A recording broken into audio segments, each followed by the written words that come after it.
একটু একটু করে গোটা বিষয়টা কেমন যেন গুলিয়ে যাচ্ছে।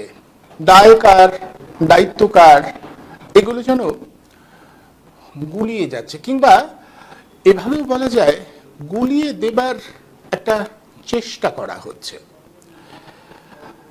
পেহেলগামে যে ভয়াবহ ঘটনা ঘটেছে তারপরে নিরাপত্তায় এতটা গলদ ছিল কেন? নিরাপত্তার দায়িত্ব কাদের নেবার কথা? তাদের ব্যর্থতার জন্য তারা জবাবদিহি করবেন না কেন? এই প্রশ্নগুলো যখন উঠছে তার মধ্যেই একের পর এক মন্তব্যে সবকিছু গুলিয়ে যাচ্ছে যে কার দায়িত্ব কে পালন করার কথা, কিভাবে পালন হবে, সেগুলো সব গুলিয়ে যাচ্ছে। আমরা ইতিমধ্যে দেখেছি বিজেপির শীর্ষ নেতৃত্ব এই পেহেলগামের ঘটনার পরে একের পর এক মন্তব্য করছে, জানিয়ে বারবার বিভিন্ন জায়গায় বিতর্ক হচ্ছে। সাধারণ মানুষ নানাবিধ বিতর্ক তুলছে বিষয়টাকে কেন্দ্র করে। এখন আমরা কি জানলাম? এখন জানলাম যে বিজেপির একজন সাংসদ, হরিয়ানা থেকে নির্বাচিত একজন সাংসদ, রাজ্যসভার সাংসদ রামচন্দ্র জাংরা, তিনি বলছেন যে আসলে সেদিন পেহেলগামে মহিলারা যদি আরেকটু বীরত্ব দেখাতে পারত তাহলে তাদের সিঁদুর হয়তো মুছে যেত না। হ্যাঁ, কোট আনকোট, সিঁদুর মুছে যেত না, এমনটাই বলছেন তারা। এখন কি করতে পারতেন সেদিন মহিলারা? ওনার পরামর্শ হচ্ছে যে মহিলাদের আরেকটু সাহসী হওয়া উচিত ছিল, প্রাণ ভিক্ষা চাওয়া নয়, বরং ওই জঙ্গিদের বিরুদ্ধে লড়াইতে অবতীর্ণ হওয়ার উচিত ছিল আমাদের দেশের মহিলাদের। আমাদের দেশের মহিলারা ঠিক বীরাঙ্গনা হতে পারেননি বলেই তাদের এই ধরনের দুর্ভোগ ঘটেছে। এখন প্রশ্ন হচ্ছে যে সাধারণ মানুষ পর্যটক হিসেবে কোথাও ঘুরতে গেলে তাদের নিরাপত্তা দেবার দায়িত্ব কাদের?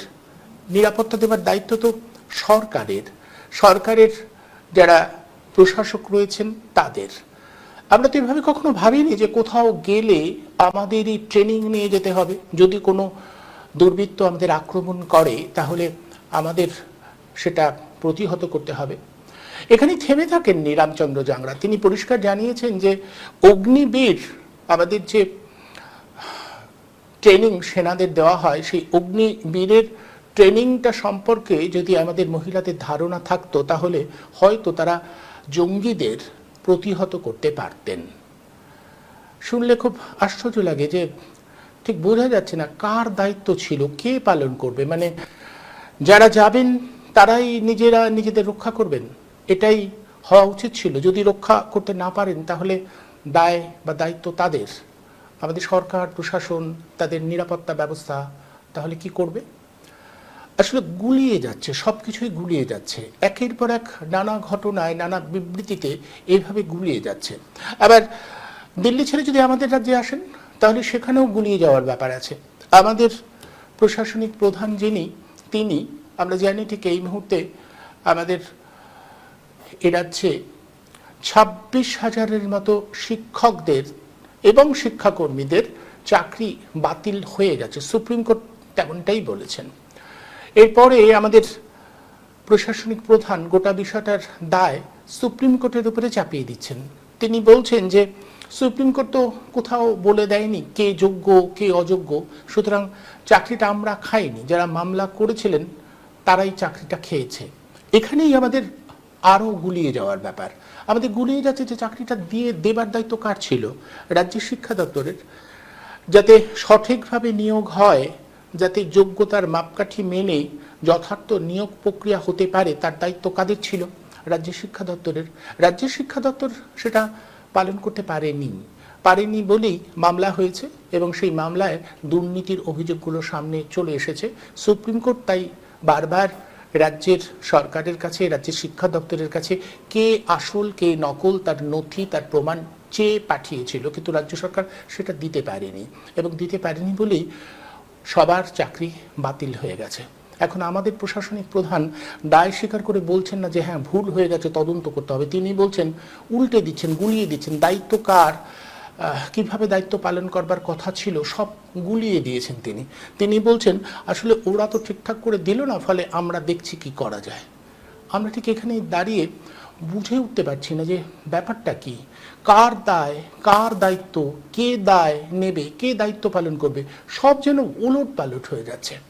ঠিক এই পরিপ্রেক্ষিতে আমার আজকে ফেসবুকে একটা পোস্ট দেখছিলাম, দেখে বারবার মনে হচ্ছিল যে প্রেক্ষিত গুলিয়ে দেওয়ার, মানে কার কি ভূমিকা সেটাকে গুলিয়ে দেওয়ার প্রক্রিয়াটা বোধহয় সর্বত্র শুরু হয়ে গেছে। মানে আমার এভাবে মনে হচ্ছে, হয়তো খুব হালকা মনে হবে অনেকের কাছে, কিন্তু বিষয়টা এরকমই। আমি ফেসবুকে একটা পোস্ট দেখছিলাম, সম্প্রতি রবীন্দ্র সদনে একটা অনুষ্ঠান চলছিল, একটা সাংস্কৃতিক অনুষ্ঠান। সেখানে একজনকে গান গাইতে বলা হয়েছে। তিনি গান গাইতে গাইতে হঠাৎ নাচতে শুরু করলেন, নৃত্য করতে শুরু করলেন। রবীন্দ্রসঙ্গীত ছিল তোরা যে যা বলিস ভাই আমার সোনার হরিণ চাই। যিনি গাইছেন তিনি নাচতে শুরু করলেন। উদ্যোক্তারা বলছেন যে আপনি নাচছেন কেন, আপনার তো নাচবার কথা নয়, আপনি তো গাইবেন। তখন তিনি বলছেন আমার তো নাচারও ইচ্ছে ছিল, আমি নাচবো। ফলে নৃত্যশিল্পী হিসেবে অন্য কাউকে ধরা ছিল, তারা নাচবেন, কিন্তু গাইয়ে যিনি তিনি নাচতে শুরু করলেন। ফলে কার কি ভূমিকা সবই যেন গুলিয়ে যাচ্ছে। মানে কে কোন ভূমিকা পালন করবে সেটা একদিকে থেকে গুলিয়ে গিয়ে কেমন যেন সবটাই ঘেটে যাচ্ছে। আমাদের প্রশাসনিক দায়িত্বে যারা রয়েছেন তারা বোধহয় খুব কৌশলে এটাকে গুলিয়ে দিতে চাইছেন, আর অন্যদিকে তারই প্রভাবে সাধারণ মানুষজন ভুলে যাচ্ছেন তাদের কি কি ভূমিকা। নাচতে উঠে গাইতে শুরু করেন, গাইতে উঠে নাচতে শুরু করেন, মানে ঠিক বোঝা যায় না। এই যে প্রেক্ষিতটা গুলিয়ে যায়, এর মধ্যে দিয়ে না আসলে আমাদের বাস্তবতার জটিলতাটা ধরা পড়ে। আমরা ভীষণ জটিল সময়ের মধ্য দিয়ে চলেছি। কার কি দায়, কার কি দায়িত্ব সেটা সম্পর্কে আমরা আদৌ কোনো রকম সচেতনতার পরিচয় দিতে পারছি না। আর উল্টো দিকে আমাদের প্রশাসনের মাথায় যারা বসে রয়েছেন তারা গুলিয়ে দিতে চাইছেন, ইচ্ছাকৃতভাবে এটাকে গুলিয়ে দিচ্ছেন। কারণ দায় এবং দায়িত্ব যদি তারা নেন তাহলে তাদের কৈফিয়ত দিতে হবে, তাদের জবাবদিহি করতে হবে। ফলে গোটা বিষয়টাকে গুলিয়ে দাও, গুলিয়ে দিলে বেশ সুবিধা হয়।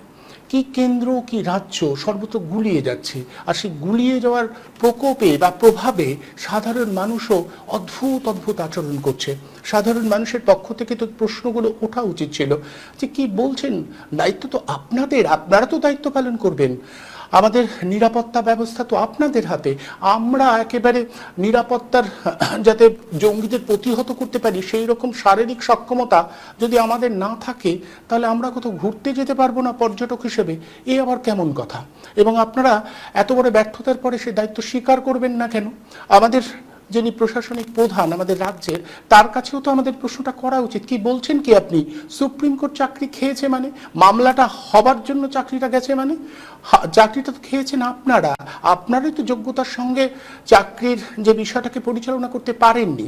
সব মিলিয়ে এইভাবে যে গুলিয়ে যাচ্ছে, গুলিয়ে দেওয়ার চেষ্টা হচ্ছে, আমাদের মনে হয় এই গুলিয়ে দেওয়ার প্রক্রিয়াটা কিভাবে চলছে, কি কৌশলে চলছে সেটার উপরে একটু আলো ফেলা দরকার, একটু বুঝে নেওয়া দরকার যে একটা খেলা খেলছেন আমাদের দেশের, আমাদের রাজ্যের যারা প্রশাসনের মাথায় বসে রয়েছেন। মানুষকে দ্বন্দ্বের মধ্যে ফেলে দিতে চাইছেন, মানুষকে বোঝাতে চাইছেন আসলে এটা হলেও এরকম হয় বা না হলেও এরকম হয়। মানে কার কি দায়, কার কি দায়িত্ব সব গুলিয়ে যাচ্ছে। আমরা তো আমাদের সরকারের কাছে, আমাদের প্রশাসনের কাছে নিরাপত্তার দাবিটা করব। আমরা তো সরকারের কাছে, প্রশাসনের কাছে তারা যাতে কোনো রকম বেআইনি কাজকর্ম না করে সেটা প্রত্যাশা করব। তারা সেটা করবার পরে দায় অন্যদিকে ঘুরিয়ে দিচ্ছেন এবং আমরাও বুঝে উঠতে পারছি না।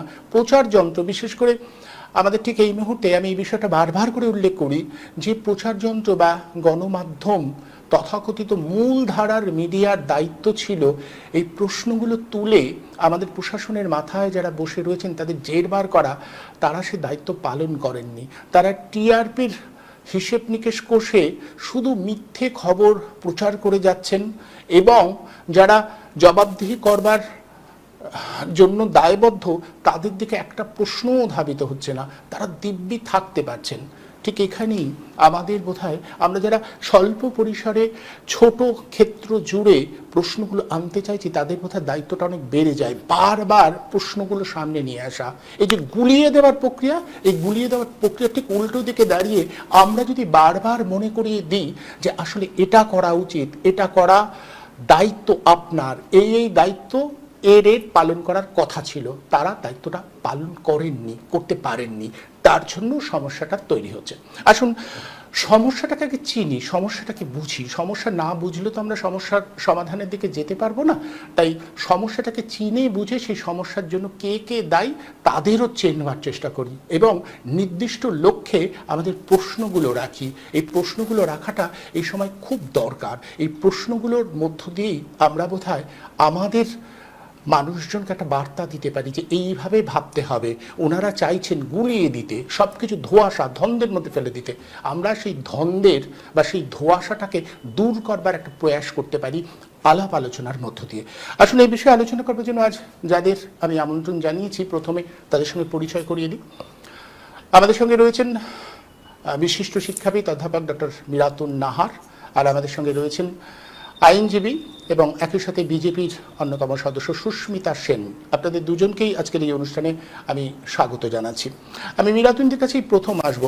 মিরাতুনদি, আমি শোনাবো রামকৃষ্ণ জাংরা যেটা বলছেন। আমি যেটা বুঝতে চাইছি মিরাতুনদি আপনার কাছ থেকে, যে এই যে গুলিয়ে দেওয়ার চেষ্টা, দায়িত্ব আমাদের মুখ্যমন্ত্রী চাকরি চলে যাবার পরে বলছেন যে ওরা তো ঠিক করে, ওরা মানে হচ্ছে সুপ্রিম কোর্ট।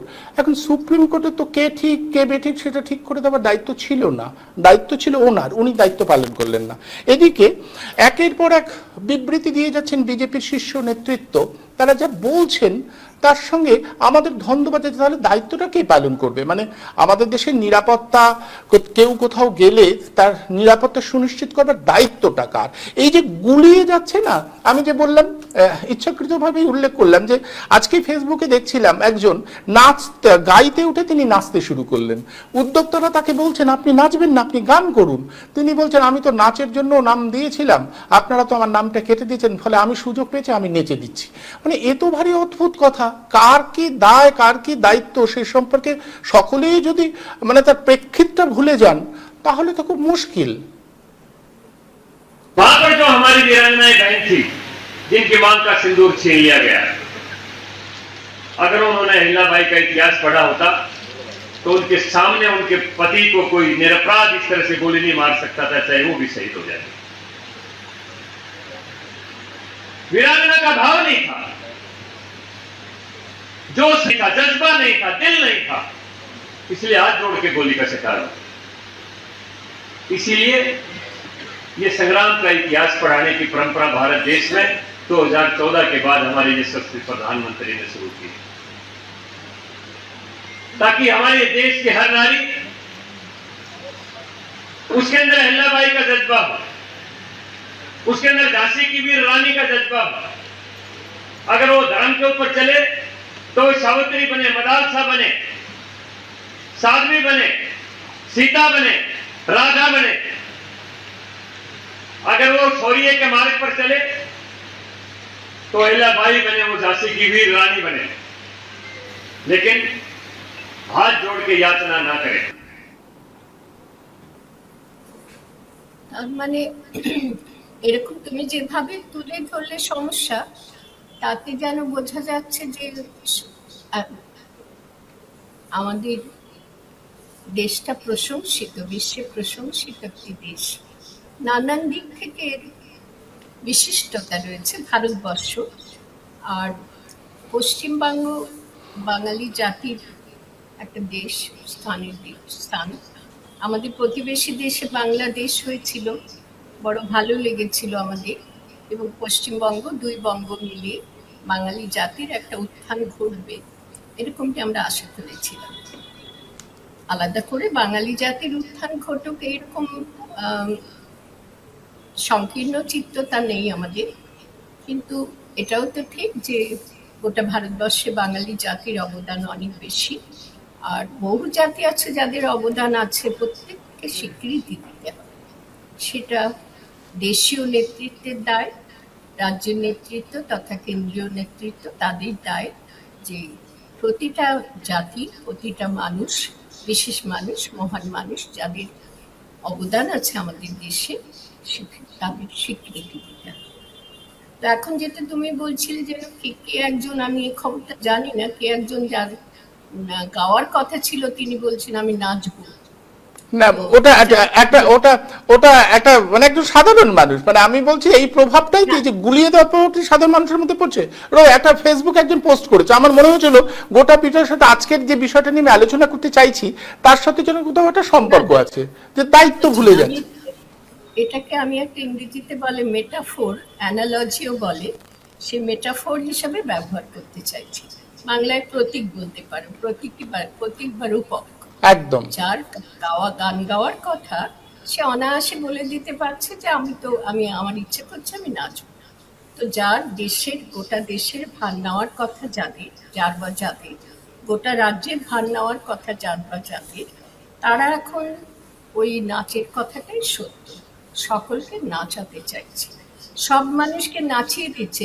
উনি তো তবু হয়তো নাচ জানেন বলে নাচতে চেয়েছেন, আর এরা কি করছেন, এরা সকলকে কোনো না কোনো ফাঁদে ফেলে নাচিয়ে দিচ্ছে। না, এই নাচানোটা মঞ্চে নাচা নয়, জীবনে নাচা।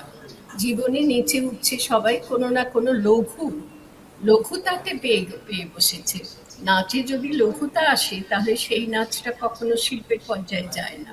তো সেরকমই নাচে পেয়েছে বলতে আমি বোঝাচ্ছি যে যেমন খুশি তাই করছে। গান করার কথা নাচ করছে, তো দায় পালন করার কথা সেখানে অন্যের উপরে দায় চাপিয়ে দিয়ে নিজে নৃত্য করছেন, উল্লাসে নৃত্য করছেন যে আমি সফল হয়ে গেছি। এই দায়িত্ব জ্ঞানহীনতার দিকে আমি দৃষ্টি আকর্ষণ করার জন্য তোমার ওই ঘটনাটা যেটা, সেটা সত্যি উল্লেখযোগ্য নয়, কিন্তু প্রতীক হিসেবে ব্যবহার করা যায়। দেশে যেন তেমনটি চলছে আমরা দেখতে পাচ্ছি। দেশ এখনো তো উন্নয়নশীল দেশ, বলো আমাদের দেশ কি উন্নত দেশ হিসেবে স্বীকৃতি পেয়েছে? অথচ স্বাধীন দেশের বয়স কত? ৭৭ বছর। হ্যাঁ, ৭৭ বছরের দেশ। হ্যাঁ, আমার থেকে 1 বছরের বড়। এই ৭৭ বছরের দেশ এখনো উন্নয়নশীল রয়ে গেল, ডেভেলপড কান্ট্রি হলো না। তাহলে পরম্পরা স্বাধীন দেশের পর থেকে স্বাধীনতা সংগ্রামের মাধ্যমে পাওয়া দেশের স্বাধীনতা, সেই স্বাধীন দেশে নেতৃত্ব যারা দিয়েছেন, এই নেতৃত্বের দায় এবং দায়িত্ব কতখানি গুরুত্বপূর্ণ তাকে তারা কখনো বুঝেছে? মনে হয় না। দায়িত্ব ঠিক মতন পালন করেননি বলেই আজকে ৭৭ বছর বয়সী ভারত, সেই ভারত আজও উন্নত দেশে পরিণত হতে পারল না। হাতে হাতে মোবাইলটা, ছেলেপুলেদের স্কুল শিক্ষার্থীদের হাতে মোবাইল তুলে দেওয়া হচ্ছে। এই আপাত উন্নতি, এটাকেই যদি উন্নতি বলে তাহলে তো আমি বলবো চোখের দৃষ্টি নয়, ভেতরের দৃষ্টি, মনের দৃষ্টি সেটা নেই। মুশকিলটা সেইখানে হয়েছে। যারা এখন নেতৃত্বে আসছেন, রাজ্যের নেতৃত্বে বা দেশের নেতৃত্বে, তাদের মধ্যে দৃষ্টিশক্তিহীনতা, সেটা বাইরের নয়, অন্তরের দৃষ্টিশক্তিহীনতা প্রকট, যেটা শিক্ষা দ্বারা পূর্ণ হতে পারে, বিদ্যার্জন দ্বারা পূর্ণ হতে পারে। আগের নেতৃত্বদের মধ্যে আমরা একেবারে বিদ্যার দ্বারা যে বুদ্ধি অর্জিত হয় সেই বিদ্যা বুদ্ধিহীন মানুষদের দেখিনি। এখন দেখা যাচ্ছে নেতৃত্বে তারাই বেশি সংখ্যায় অধিক, বোধহয় খুঁজে পাওয়া যাবে না বিদ্যা বুদ্ধি সম্পন্ন ব্যক্তিত্ব। যার ফলে তুমি যে লঘু চিত্ত চাপল্যে ভরে যাচ্ছে আমাদের দেশটা, এটা সুন্দর এক্সপ্রেশন আবু সাঈদ আইয়ুব বিখ্যাত সাহিত্যিক ব্যবহার করেছিলেন। আমার বারবার মনে হয় আমরা লঘু চিত্ত চাপল্যের দোষযুক্ত। আমরা যেটা গুরুত্বপূর্ণ সেটাকে গুরুত্বপূর্ণ বলে ভাবতে পারছি না। রাজ্য তথা রাষ্ট্রের নেতা নেত্রীরা যেটা গুরুত্বপূর্ণ নয় সেদিকের দিকে মানুষকে ঠেলে দিয়ে তাদের নাচাচ্ছি। গুরুত্বপূর্ণ একটা কথা বলে শেষ করি, বারংবার আমরা বলি গুরুত্বপূর্ণ কোনগুলো, যেগুলো প্রতিটি মানুষের ঘরে প্রতিটি ব্যক্তি পেলে আজকে দেশটা উন্নত দেশে পরিণত হতে পারত। প্রত্যেকটা ঘরে ঘরে যদি সেই উন্নয়ন পৌঁছে দেওয়া যেত, দেশটা উন্নয়নশীল নয় উন্নত হতো। সেদিকে কারো দৃষ্টি আছে? নেই। বরং দৃষ্টি ঘুরিয়ে দিয়ে দেশটাকে কি কিভাবে যে বলবো, নিন্দাসূচক কথাগুলো বলতেও খারাপ লাগে। দেশটাকে কিরকম দেশে আমরা পরিণত করছি, যে দেশের মানুষ এক দেশবাসী বলে ভাবতে পারবে না নিজেকে, এক ভারতবাসী আমরা এটা ভাবতে পারবে না, এক বঙ্গবাসী আমরা এটা ভাবতে পারবে না। আমাদের সকলের এক আর্থিক অবস্থা, সমস্ত দিক থেকে আমাদের অবস্থা একরকম, এটা ভাবতে পারছি না। অসমান অবস্থাটা রেখে দেওয়া হচ্ছে, মাঝখানে তারা পাশাপাশি বসে কাজ করে, তাদের মধ্যে ফাঁক তৈরি করে দেওয়া হচ্ছে। এইরকম প্রচেষ্টাটা দায় দায়িত্বগুলো এড়িয়ে বেশি গুরুত্ব পাচ্ছে নেতৃত্বদের কাছে, এবং সেটা তাদের বিদ্যা বুদ্ধি বা বোধহীনতা জনিত, তার সঙ্গে স্বার্থবোধ তাড়না জনিত, প্রখর স্বার্থবোধ। শেষ কথা বলি, জীবনের অর্থ, মনুষ্য জীবন তো অন্য ইতর প্রাণীদের, ইতর বলে খারাপ বলছি না, আর মানুষের থেকে আলাদা প্রাণী যারা, সেই প্রাণীদের থেকে শ্রেষ্ঠত্ব অর্জন করার অধিকারী তাদের কাজ, সেটা দায়টা সেটাও যে তাদের জীবন যে অর্থপূর্ণ সেটা তাদের প্রমাণ দিতে হয়। আমরা দেখতে পাচ্ছি এখন জীবনের অর্থ লাভকে ঘিরে ঘূর্ণিপাকের মতো ঘুরপাক খাচ্ছে। শুধুমাত্র অর্থ লাভ, আর তার সঙ্গে ক্ষমতাই অর্থটা দিতে পারে। ক্ষমতা এবং অর্থ লাভ, সেটার মধ্যে জীবনের অর্থ খুঁজে ফিরছে দেশের নেতৃত্ববৃন্দ। এখানে আমার মনে হয় সমস্যা ভয়াবহ হচ্ছে, এবং সাধারণ মানুষ, বঞ্চনার শিকার যারা, তারা এই ঘূর্ণিপাকের মধ্যে ঘুরপাক খাচ্ছে, বুঝতে পারছে না। তুমি যেটা বললে, গুলিয়ে দেওয়া হচ্ছে, এই গুলিয়ে বা ঘুলিয়ে দেওয়া, এটাই চলছে সব স্তরের মানুষের মধ্যে। তবে বঞ্চনার শিকার যারা, তারা বেশি ক্ষতিগ্রস্ত হচ্ছে। আর সভ্যতা সংস্কৃতি ভারতের, সেটা চূর্ণ বিচূর্ণ হয়ে যাচ্ছে বলে আমার মনে হয়। যে সংস্কৃতির ধারক বাহক আমরা, যে সভ্যতার স্তরে আমাদের উন্নীত হওয়ার কথা ছিল, আমরা সেখান থেকে ক্রমাগত পিছনের দিকে এগিয়ে যাচ্ছি। পিছনের দিকে এগিয়ে যাওয়া কাকে বলে, সেটা বোধহয় বর্তমান নেতৃবর্গ খুব সুন্দরভাবে সফল হয়েছেন সেক্ষেত্রে, পিছনের দিকে এগিয়ে নিয়ে যেতে দেশকে। একদম। আমি আসবো, আবারও আপনার কাছে আসবো। আমি সুস্মিতার কাছে যেটা জিজ্ঞাসা করবো, সুস্মিতা, আপনি কিভাবে ব্যাখ্যা করবেন এই যে গুলির কার দায়িত্ব? মানে ভাবুন, কেন্দ্রীয় একজন সাংসদ, তিনি যেভাবে বলছেন, বা একের পর এক বিবৃতি কেন্দ্রীয় স্তরের নেতাদের এই ঘটনার পরে, দায়িত্ববোধ রাখতে হবে। তো আমাদের এ রাজ্যেও ভাবুন, আমাদের রাজ্যের প্রশাসনিক প্রধান যেভাবে স্কুলে এতগুলো চাকরি চলে যাবার পরে তিনি যে বক্তব্য রাখছেন, তো কোথাও মনে হয় না যে দায়িত্ব তো তাকে নিতে হবে? অভিযোগটা তো মূলত তাদের বিরুদ্ধেই, তারা অভিযোগটা ঝেড়ে ফেলতে পারেন, কিন্তু কিভাবে ফেলছেন, এমন একটা ভঙ্গি করছেন যেন এটা তাদের দায়িত্বই ছিল না, এটা তাদের কাজ ছিল না। একদমই ঠিক। আজকে আমাদের এই প্রশ্নগুলোর সম্মুখীন হতে হচ্ছে, আর যেই প্রশ্নগুলো আমাকে দুখানা স্তরের প্রশ্ন আমাকে করা হয়েছে। আমি প্রথম শুরু করব কেন্দ্রীয় সাংসদ মহাশয় হরিয়ানাতে রামচন্দ্র জাংরাজি যেই বক্তব্য রেখেছেন, সেই বিষয় নিয়ে আজকে এই টপিকটা উঠেছে যেহেতু। তারপর আমি আসবো রাজ্য স্তরের। উনি আসলে যেই বিষয় নিয়ে কথা বলতে গিয়ে একটা স্যাম্পল বা এক্সাম্পল দিয়েছিলেন, সেই বিষয়টা আমি একটু পরিষ্কার করি সবার সামনে। উনি যে এখানে বক্তব্য রাখছিলেন, সেটা একটি অনুষ্ঠানের বক্তব্য রাখছিলেন। সেটি হচ্ছে ইন্দোরের মহারানী রাজমাতা অহল্যাবাই হোলকারের ত্রিশত বার্ষিকী, যেটি ভারতীয় জনতা পার্টি, আরএসএস এবং আরএসএস এর সব শাখা, ভারতীয় জনতা পার্টি বা হিন্দুত্ববাদীদের সর্বস্তরের সর্বশাখা এই বছরে সর্ববিভাগ এই বছরের থেকে পালিত করছে। এবং আমাদের হিন্দু সনাতনী এবং হিন্দুদের মধ্যে মহিলাদের যে দায়িত্ববোধ ছিল, মহিলারা যে কাজ করেছেন প্রি ইন্ডিপেন্ডেন্ট মানে ব্রিটিশ সাম্রাজ্যের সময়, এবং মহিলারাও পিছিয়ে থাকতেন না, মহিলারাও এডুকেশনে এসেছিলেন, মহিলারাও সমাজের জন্য করেছেন। যারা রাজরানী ছিলেন, রাজমাতা ছিলেন, যারা সমাজসেবী, কত কত কত কাজ করেছেন, সেই সব মহিলারা যাদেরকে আমরা আমরা তো পুরুষদের কথা পরে আসছে, আমি শুধু মহিলাদের কথা নিয়ে এখন কথা বলছি। সেই সব মহিলারা যাদেরকে হিস্ট্রিতে আমরা কোনোদিন পাইনি, জায়গা পাইনি, সেই সব মহিলাদের মধ্যে থেকে রাজমাতা ইন্দোরের মহারানী রানী অহল্যাবাই হোলকারের জীবনী এবারে সবার সামনে তুলে ধরার জন্য জায়গায় জায়গায় দেশ জুড়ে সেমিনার্স করছে, এবং তার তিনি কি কাজ করেছেন না করেছেন, তিনি কেমন ভাবে বাকি সবাইকে তখনকার জামানায়, তখনকার সময়কার প্রি ইন্ডিপেন্ডেন্ট যুগে ব্রিটিশ সাম্রাজ্যের সময় কেমন করে তিনি সমাজের সর্বক্ষেত্রে মহিলাদেরকে ইন্সপায়ার করেছেন, তাদেরকে ইন্সপায়ার করে সেই সমাজের জায়গায় মহিলাদেরকে,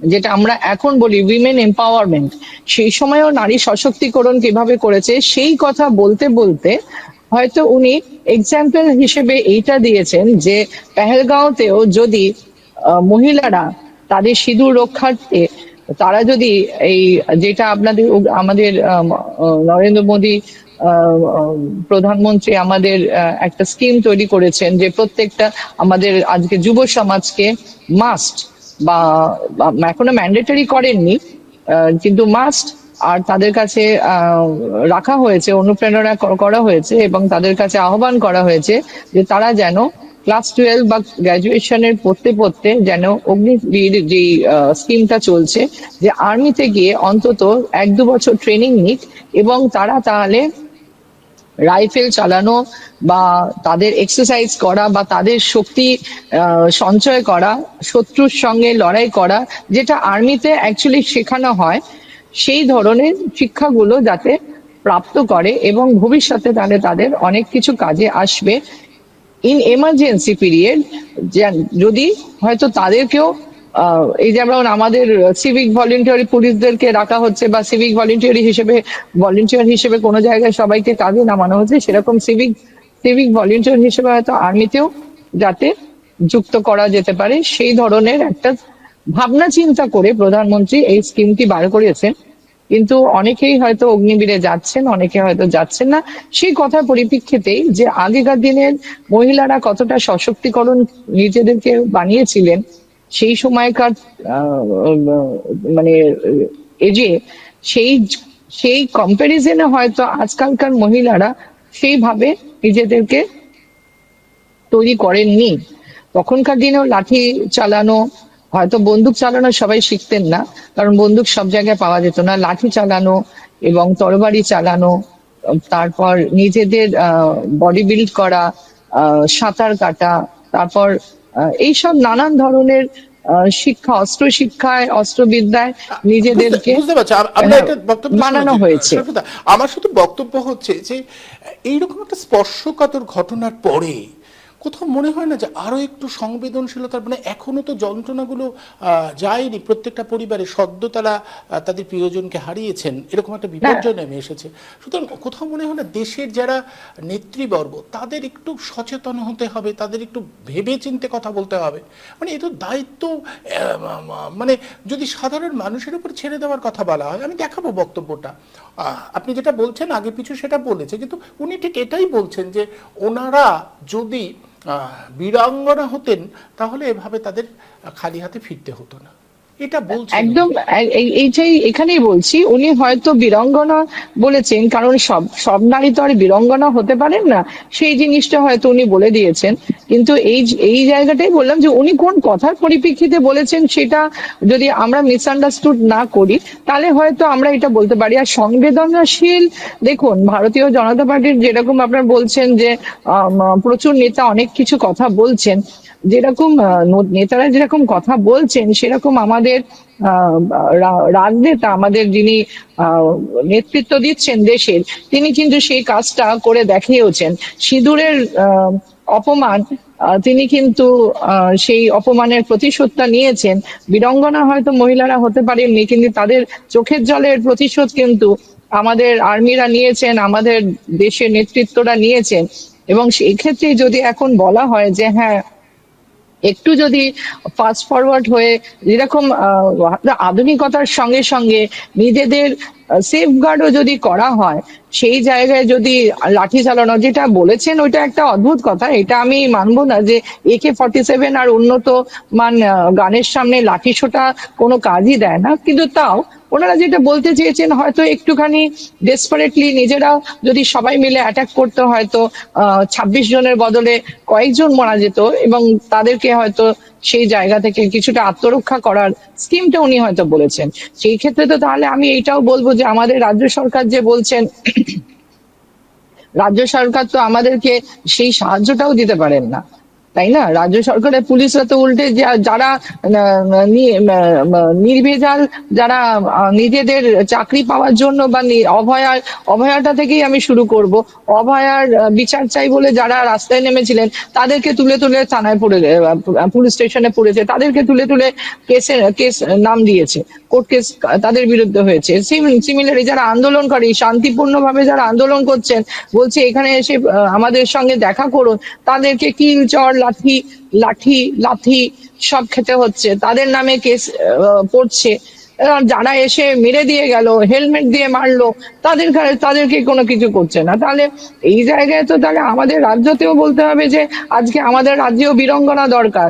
আজকে শিক্ষকরা যেখানে ওইখানে বসেছিলেন, আমি কিছুদিন আগে দেখছিলাম অন্য একটি চ্যানেলে খবরের মধ্যে দেখাচ্ছিল যে একটি মহিলা শিক্ষিকা, তিনি বলছেন আমার 5 বছরের শিশু বাড়িতে রয়েছে, কিন্তু তা সত্ত্বেও আমি যদি তাকে চাকরি না পাই আমি তাদেরকে খাওয়াবো কি? আমার হাজবেন্ডও ওইখানে বসে রয়েছে, উনিও শিক্ষক, একই প্যানেলে, আমিও শিক্ষিকা, আমরা দুজনে এসে আজকে ধর্ণা দিচ্ছি বৃষ্টি মাথায় করে বিকাশ ভবনের সামনে। তাহলে ওইখানে যদি এখন বলতে হয় যে ওনার হাজবেন্ডকে যদি মারছেন, তাহলে কি ওইখানে তিনি লাঠি নিয়ে বীরাঙ্গনা হয়ে পুলিশকে মারবে, না ওই টিএমসির গুন্ডারা যারা এসে ওনাদের ওপর হামলা করছিলেন, কারণ ওনারা আমাদের সব্যসাচী দত্ত মহাশয়কে ঘিরে ধরেছিল, হ্যাঁ, তাহলে তাদেরকে বীরাঙ্গনার রূপ নিয়ে থাকতে হবে? সুতরাং এই জায়গায় সেটাই আমাদের প্রশ্ন যে বীরাঙ্গনা নিশ্চয়ই কোন কোন জায়গায় বীরাঙ্গনার রূপ ধারণ করতে হবে সেটা নিশ্চয়ই সাধারণ মানুষের উপরে নির্ভর করছে। সাধারণ মানুষ জায়গা বুঝে বীরাঙ্গনা ঠিকই নেয়, কিন্তু সবাই তো এখন বীরাঙ্গনার রূপ নিতে পারে না।